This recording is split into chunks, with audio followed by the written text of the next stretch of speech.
to Section 1. You'll hear two friends planning an event. First, you have some time to look at questions 1 to 6.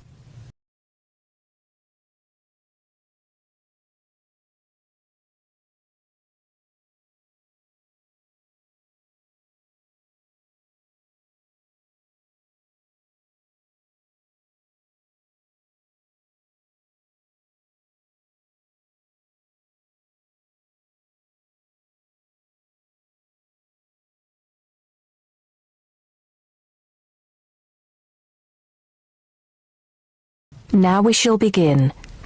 You should answer the questions as you listen because you will not hear the recording a second time.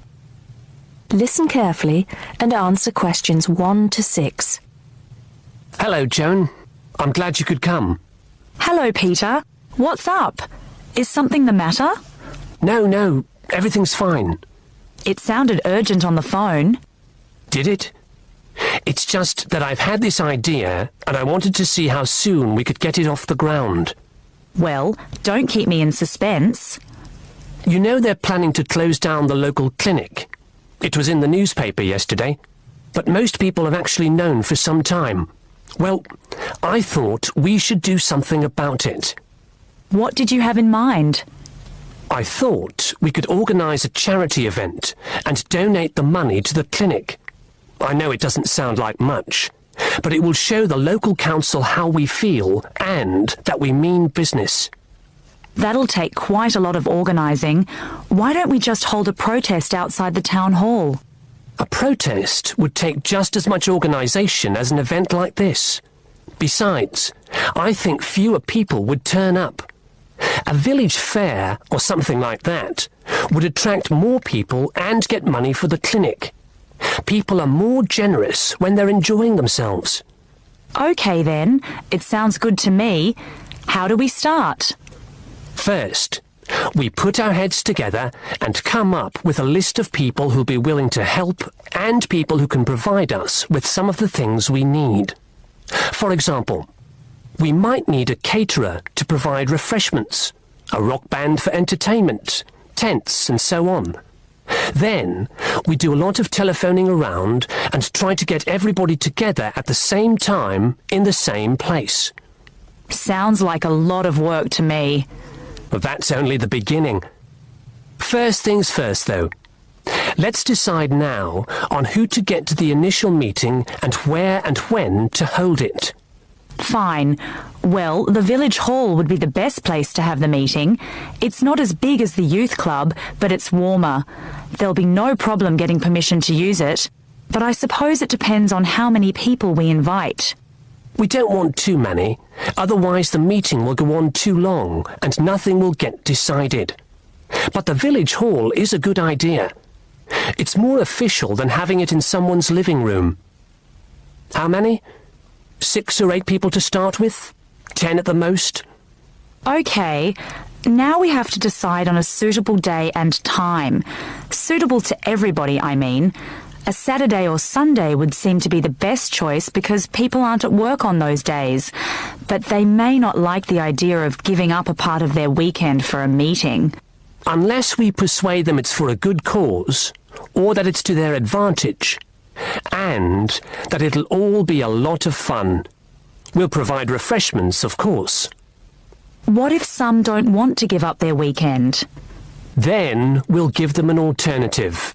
Say, one evening in the week after everybody's finished work. We'll see which is the most acceptable to them, then book the hall. I can do the refreshments for the meeting. I'll get Darren and Maggie to help me. I'm sure they'll be more than willing. Before you hear the rest of the conversation, you have some time to look at questions 7 to 10.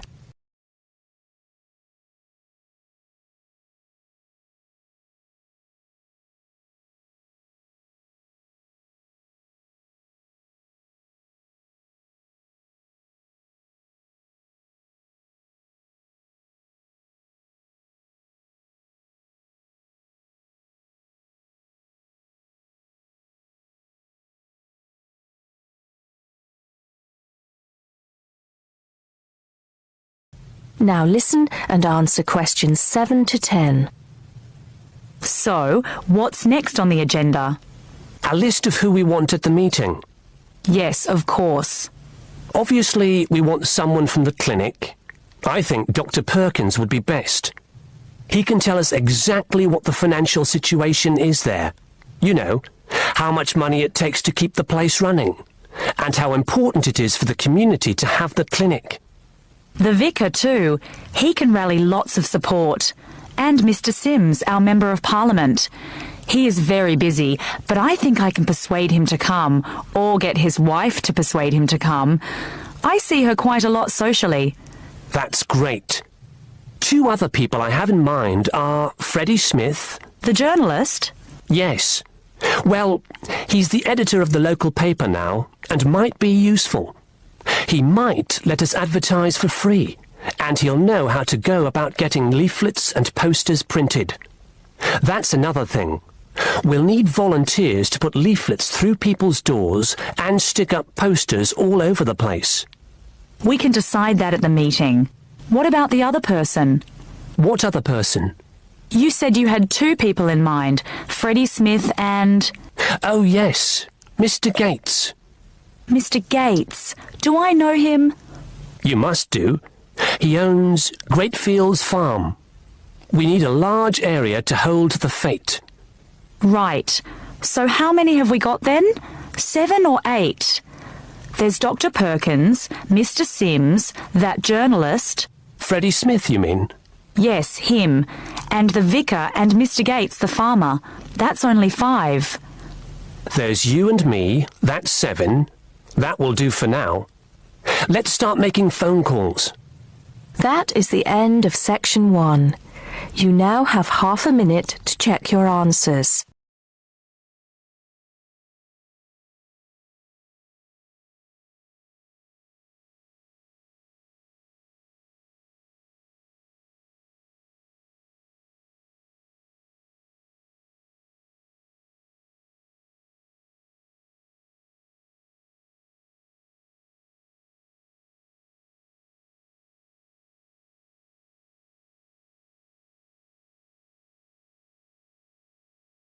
Part 2. First, you have some time to look at questions 11 to 15.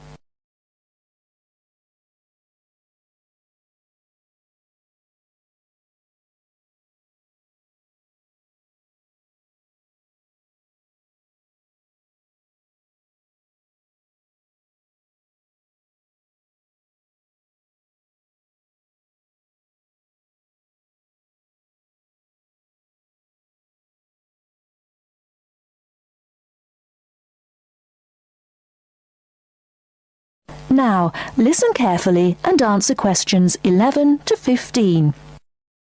Thank you very much for inviting me here today. I understand that you all own your own home, and some of you may be interested in buying additional property here in the city, so I hope you will find the information I am going to share with you useful and informative. I'm going to talk about the situation with property here in the city. The city centre of any area is obviously going to have the highest prices, and as more and more people are competing for houses in this area, both renting and buying are becoming increasingly difficult. It is most people's dream to one day own their own house. House ownership gives us a feeling of having achieved something, and we can see clearly what we have worked so hard for all our lives. It can give us a sense of security for our old age, and a knowledge that we will hopefully have something to pass on to our children. However, buying a house, particularly for first-time buyers, is becoming more and more difficult, not only due to increasing prices, but also because of the need for a substantial deposit. For younger people, buying their first home is very difficult and often impossible. Young couples who cannot get the deposit together need to rent for a long time and sometimes forever. While traditionally homes near the centre of the city have been the most desirable, people are now looking further afield. This has happened for a number of reasons, the main one being that our style of work is changing, along with that of other countries such as the USA. In certain professions, for example sales and computing, it is no longer necessary for people to be based in an office full-time. More and more people are beginning to work from home, which means they can avoid the hustle and bustle of rush hour traffic jams into work and have more freedom to choose to live in a more rural and peaceful location. My company deals with finding property for both purchasers and renters in the city area. One of my main roles within the company is to find investment properties for people who wish to plan ahead for their future. Before you hear the rest of the talk, you have some time to look at questions 16 to 20.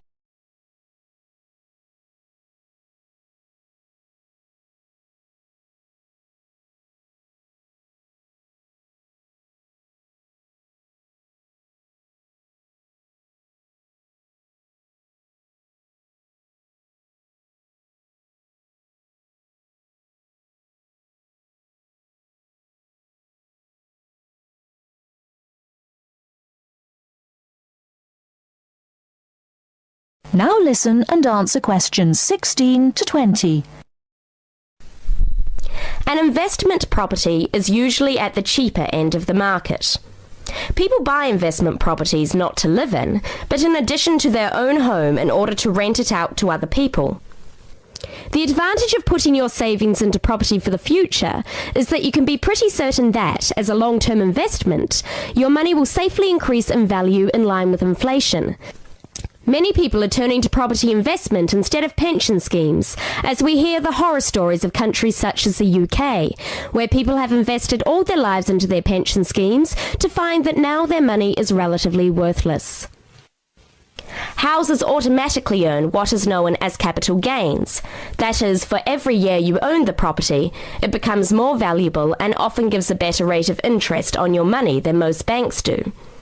However, that is not to say there are no risks. There are people who buy property when the market is high and prices are inflated beyond their true value, only to find that when the housing market slows down, they are in a state of negative equity. Negative equity is a situation that arises when you owe more for the house than the house itself is worth. In short, the best advice is to be aware of the ups and downs of the housing market. Property investment, if handled correctly, can be enormously satisfying. I hope that this has given you an insight into the basics of the property market. Thank you for listening. Please raise your hand if you have any questions and I will try to be of assistance. That is the end of part 2. You now have half a minute to check your answers.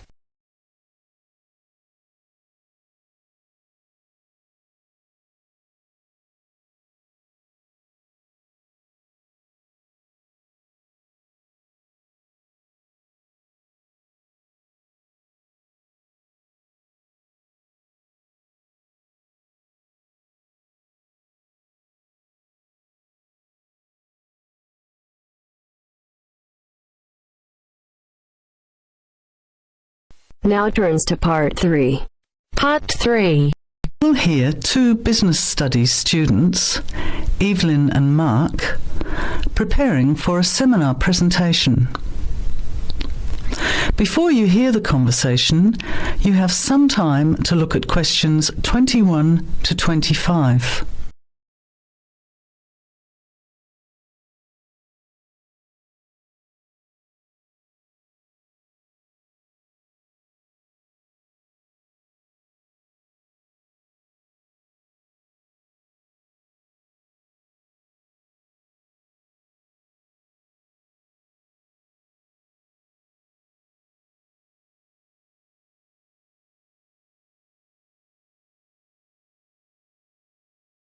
Now listen carefully and answer questions 21 to 25.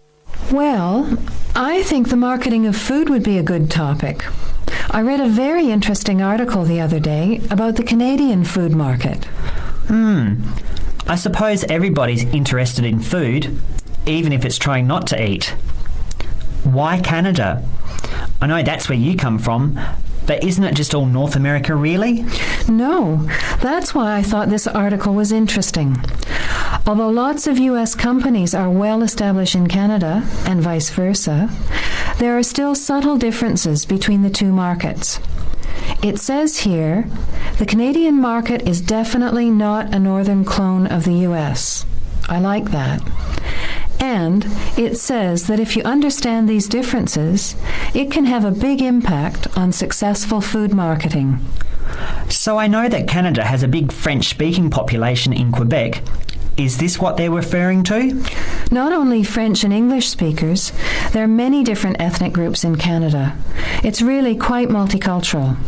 For example, Toronto has large Asian and Italian populations, and Vancouver's got a large Asian population too. And because Canada's population is small, these groups make quite an impact, introducing new styles of cooking. So you can see lots of unfamiliar vegetables and things in the markets, and new restaurants are opening every day. It's great if you love trying out new foods, as many people do. Which kinds of food are becoming popular? Well, some Asian food, I'd say, has been popular for quite a while, like Chinese.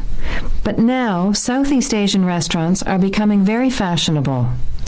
Then there's Mediterranean, of course, such as Greek, Italian, and so on. But Caribbean and Mexican food is really taking off among young people these days. So are the supermarkets starting to stock the ingredients that are needed to prepare these foods at home? You know, all those unusual condiments and sauces. Yes, that's right. It's quite interesting going to the supermarket, isn't it? And noticing how they're introducing sections for foods of different nationalities. You can buy quite exotic products locally these days. The article mentioned that 80% of the Canadian retail market is controlled by 8 major national supermarket chains, so that when they introduce changes, they can happen quite rapidly. Okay, well, how are we going to organise this seminar then? I made some notes on the trends in the Canadian market, about changing tastes, and also patterns for where food is consumed. I thought maybe we could summarize it into a chart or table, and maybe use the overhead projector to present it. Good idea. Maybe I could have a look for similar trends and tastes in Australia and the UK for comparison. Let's have a look at what you found. Before the conversation continues, you have some time to look at questions 26 to 30.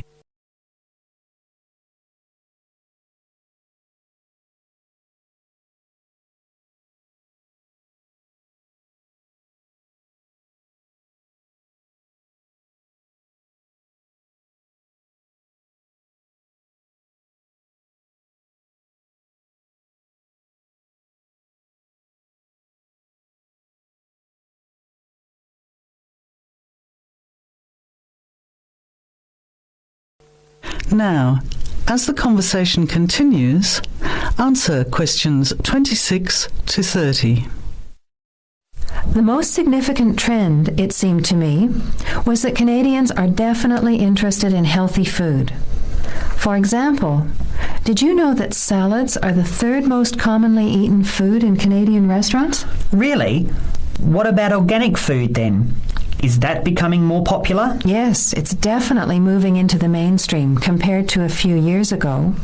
And a recent survey showed that 4 out of 5 shoppers said that they check the fat and nutritional information on the packet when they're deciding what to buy.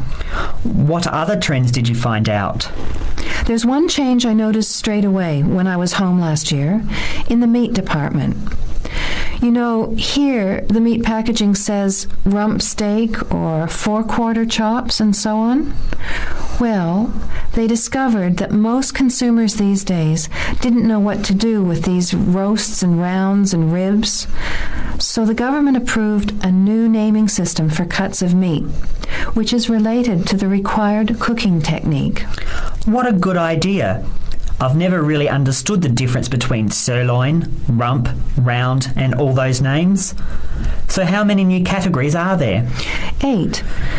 There are 3 kinds of steak, for grilling, for marinating, and for simmering.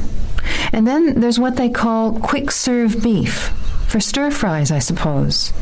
And premium oven roast, pot roast, and stewing beef. It's a great idea, isn't it?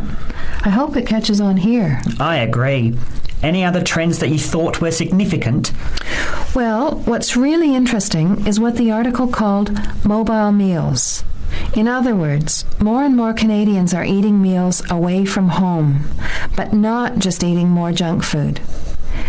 They're projecting a 40% increase in snack food sales over the next 3 years, and the growth is coming from healthy snacks. You know, the ones that have less cholesterol and fat, such as muesli bars, health food bars, and those types of products. Apparently, in the food marketing jargon, they're called nutritious portable foods, which means healthy snacks. The other major trend is that young people are doing more of the food shopping these days, so marketing has to be aimed more at them, as well as more conventionally at the mother.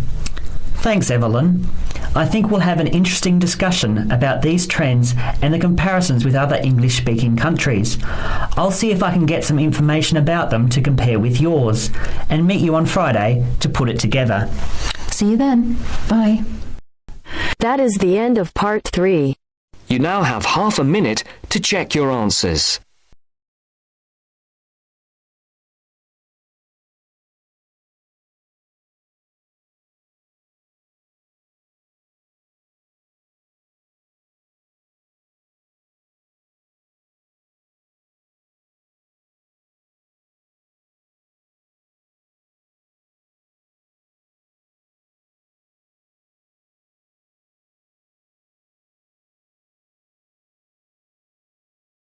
Part 4. You will hear a lecturer in education talking about some experiments done in the USA to investigate the effects of reducing class sizes. First, you have some time to look at questions 31 to 40.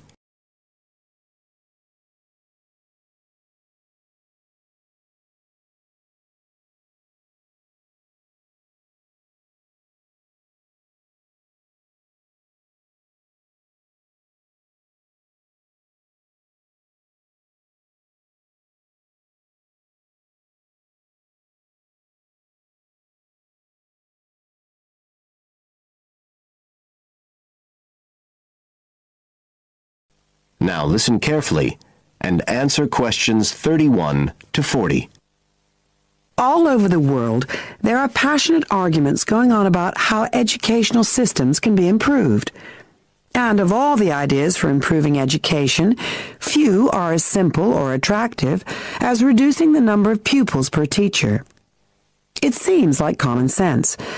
But do these ideas have any theoretical basis? Today, I want to look at the situation in the USA and at some of the research that has been done here in America on the effects of reducing class sizes. In the last couple of decades or so, there has been considerable concern in the United States over educational standards here, following revelations that the country's secondary school students perform poorly relative to many Asian and European students. In addition, statistics have shown that students in the nation's lower-income schools in the urban areas have achievement levels far below those of middle-class and upper-middle-class schools. So would reducing class sizes solve these problems? Well, we have to remember that it does have one obvious drawback. It's expensive. It requires more teachers and possibly more classrooms, equipment, and so on. On the other hand, if smaller classes really do work, the eventual economic benefits could be huge. Better education would mean that workers did their jobs more efficiently, saving the country millions of dollars. It would also mean that people were better informed about their health, bringing savings in things like medical costs and days off sick. So what reliable information do we have about the effects of reducing class sizes? There's plenty of anecdotal evidence about the effect on students' behavior, but what reliable evidence do we have for this? Let's have a look at 3 research projects that have been carried out in the USA in the last couple of decades or so. The first study I'm going to look at took place in the state of Tennessee in the late 1980s. It involved some 70 schools.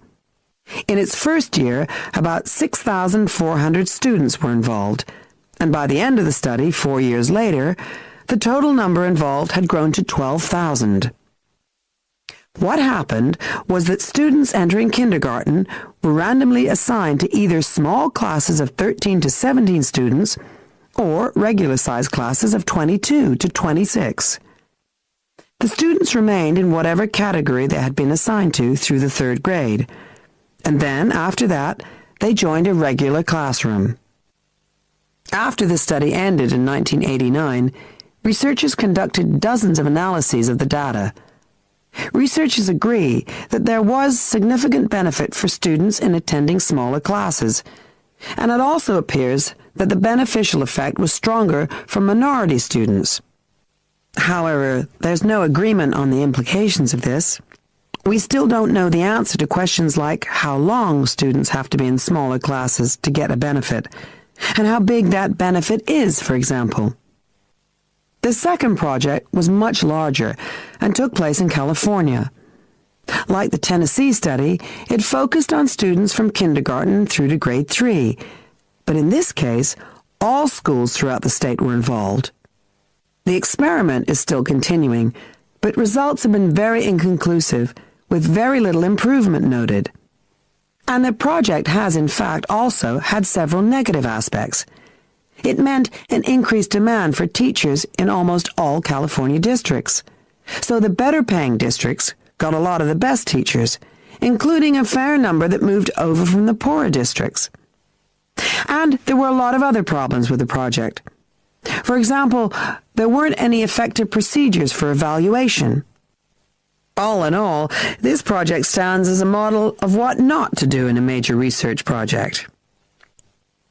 A third initiative took place in the state of Wisconsin at around the same time as the California project began, and it's interesting to compare the two. The Wisconsin project was small. Class sizes were reduced in just 14 schools, but it was noteworthy because it targeted schools at which a significant proportion of the students were from poor families, compared with California's one-size-fits-all approach. Analysts have found that the results are very similar to the Tennessee project, with students making gains that are statistically significant, and that are considerably larger than those calculated for the California initiative. Now, I'd like to apply some of these ideas to the latest. That is the end of part 4. You now have half a minute to check your answers.